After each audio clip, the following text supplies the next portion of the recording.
Oh yeah, I'm Marcus from All Ages Airsoft. Today we have an exceptionally rare bird. This is the Red Wolf MG34, and this is a thing of beauty. This is probably one of the few guns that would cause me to sell my girlfriend. Whether or not I'd get enough money by selling her to buy it is another matter, but I could still have a bloody good go. It is absolutely gorgeous. It came in, it is for sale. It had a couple of minor issues, nothing too substantial. You could bend it at this stage. There was a lot of wobble here. So we've solved all of that. It was a hell of a lot easier than I thought it would be. They really did engage the brain cell when they made this. It's beautiful.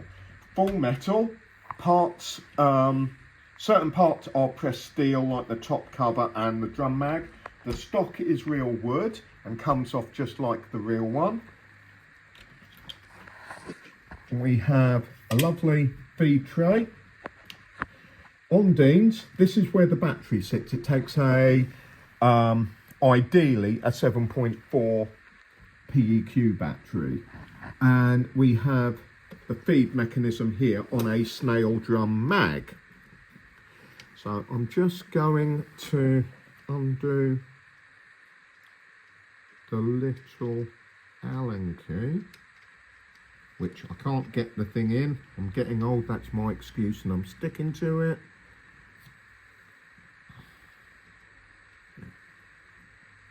So I didn't do that up that tight.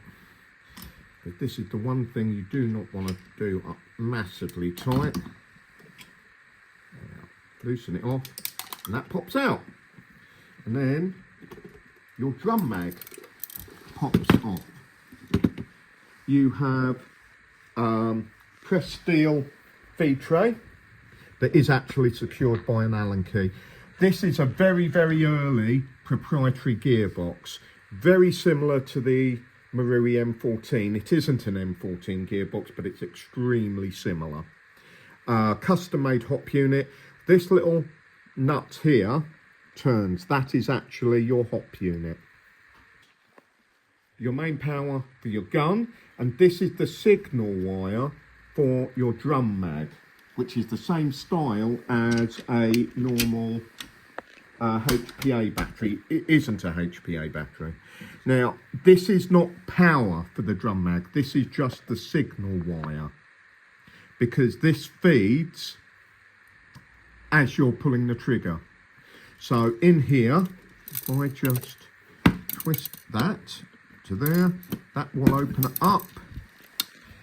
You have a 9-volt battery that is there to power the actual drum mag, and in here there is a circuit board that takes that signal and from the gun and tells it to feed. And you also have a override, which is this, which will feed the gun when you're starting it. That locks it open. You can pull your BBs in through there. I believe this takes about 2,500 rounds. Very, very nice piece of kit, just like the real one. And then what you would do is, I'm going to have to turn this gun around, and it's excessively long and it's quite heavy. Right, there we are. So what you would do is open the top cover, grab your drum mag, and just got to get this around the right way. This little clip fits into here, like so. Push this catch,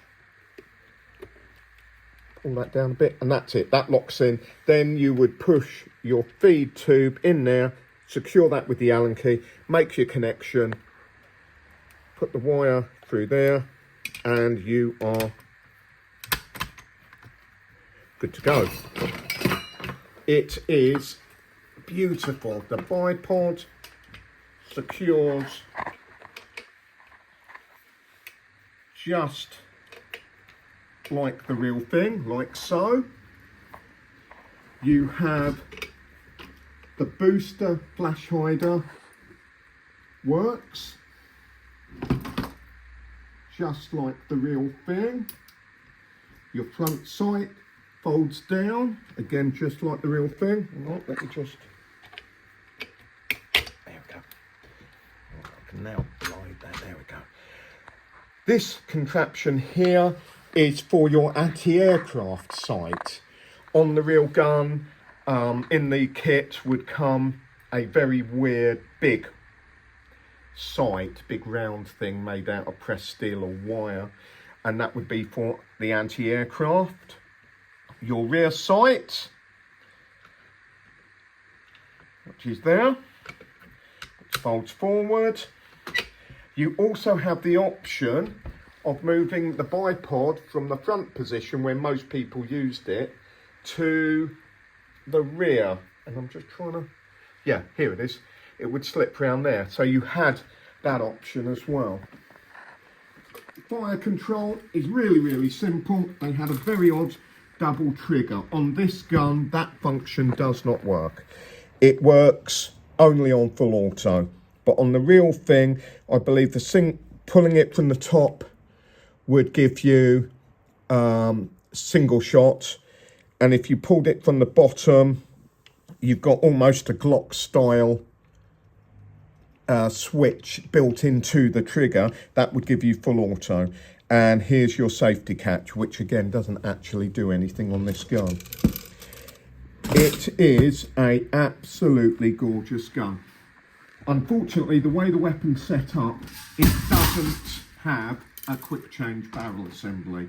On the real thing, this is your quick change system. What you would do, lock the weapon open. It would be an open bolt weapon system in 7.92 or 8mm Mauser. You would press this button in here and twist this barrel assembly over, and then the barrel would be removed, fresh barrel in, lock it back down, and you're done. So here we are. It's very heavy, absolutely gorgeous. Whoever ends up buying this is never going to ever lose any money on it. It's just that rare. Absolutely beautiful piece of kit. So well made. We've shot it. Runs like a dream. Yeah. Here we go. A thing of beauty. Available at all ages airsoft. Thanks for watching.